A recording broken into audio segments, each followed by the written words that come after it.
Congress party और पूरा महागठबंधन चुनाव के लिए तैयार है, उसमें कहीं कोई ये नहीं। तो ऐसी स्थिति में ज़रूर चुनाव आयोग को एक समीक्षा करानी चाहिए बिहार में, और उसके बाद जो निर्णय लेगा हम लोग सब तरह से तैयार हैं। जितना पुल और पुलिया बांध नीतीश जी के रिजिम में टूटा है, आज़ादी के बाद किसी सरकार में इतना पुल पुलिया और बांध नहीं टूटा है। कांग्रेस पार्टी 135 साल का पुराना ऑर्गेनाइजेशन है। सुशील मोदी जी जब पैदा भी नहीं हुए होंगे तब से ये पार्टी है, और वो क्या बोलेंगे जिनका अपना पार्टी में कोई वजूद नहीं है। खुद आरएसएस की कठपुतली है भारतीय जनता पार्टी। नमस्कार, आप देख रहे हैं लाइव सिटी। मैं हूं आपके साथ सौरभ राज।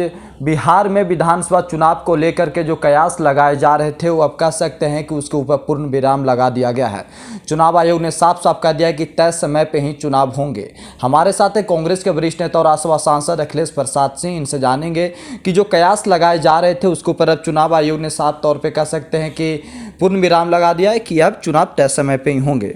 सर, जो कहा जा रहा था कि चुनाव को एक्सटेंड किया जाए, आगे बढ़ाया जाए, अब चुनाव आयोग ने कहा है कि नहीं, तैयारी चल रही है, कोरोना को देकर के समय पे ही चुनाव कराया जाएगा बिहार में। कांग्रेस पार्टी और पूरा महागठबंधन चुनाव के लिए तैयार है, उसमें कहीं कोई ये नहीं। लेकिन कल ही हमने टीवी पर देखा कि रामविलास पासवान जी ने आग्रह किया है चुनाव आयोग को कि चुनाव कोरोना को देखते हुए आगे बढ़ाया जाना चाहिए। वरिष्ठ मंत्री हैं, बिहार के रहने वाले हैं, बिहार का सिचुएशन वो अच्छी तरह से समझते हैं, तो ज़रूर उनके आग्रह पर चुनाव आयोग को ध्यान देना चाहिए और एक समीक्षा ज़रूर करा लेना चाहिए। क्योंकि राजभवन में सीएम हाउस, सीएम के खुद के रिश्तेदार, शायद भतीजी उनकी कोरोना से संक्रमित हुई, कई स्टाफ उनके संक्रमित हुए। सीएम लगातार क्वारंटाइन में रह रहे हैं, कहीं 4 महीना में कहीं दिखते नहीं हैं।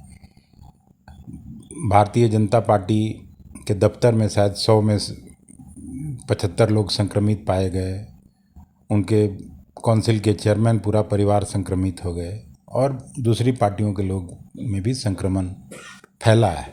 तो ऐसी स्थिति में ज़रूर चुनाव आयोग को एक समीक्षा करानी चाहिए बिहार में, और उसके बाद जो निर्णय लेगा हम लोग सब तरह से तैयार हैं। आपने कहा कि मुख्यमंत्री खुद 4 महीने से क्वारंटीन है, लेकिन लगातार सरकार की तरफ से कहा जाता है कि विपक्ष आपदा के समय में लोगों के साथ नहीं दिखती, वो बाहर भाग जाती है। नहीं, खुद ये सरकार का दायित्व है कि आपदा में मुख्यमंत्री जी कहाँ कहीं कोई बांध पर तो दिखे नहीं। 60 लाख लोग बाढ़ प्रभावित है बिहार में।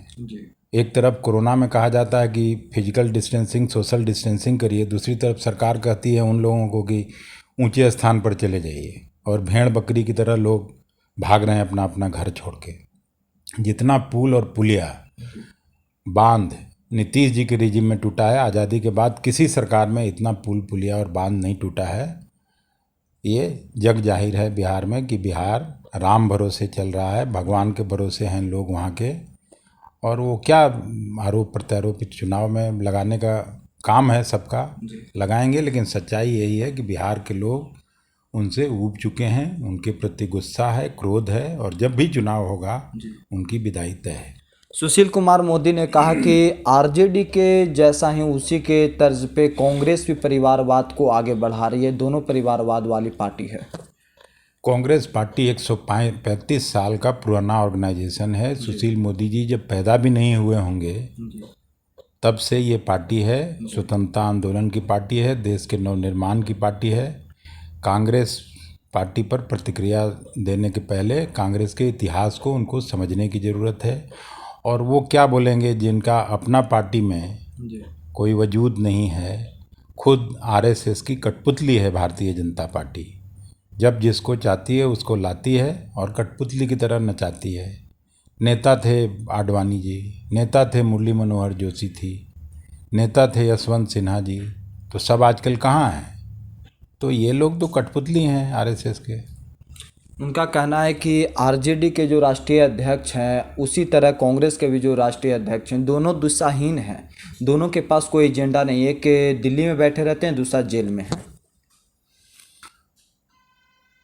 सुशील मोदी जी का इस तरह के बचकाना बयान पर मैं कुछ नहीं कहूँगा। मैं केवल यही उनसे आग्रह करूँगा कि कांग्रेस ऑर्गेनाइजेशन और कांग्रेस के बारे में इतिहास को समझने का कोशिश करें, पढ़ाई करें, तब फिर कांग्रेस के बारे में कोई प्रतिक्रिया दें। शुक्रिया सर, थैंक यू।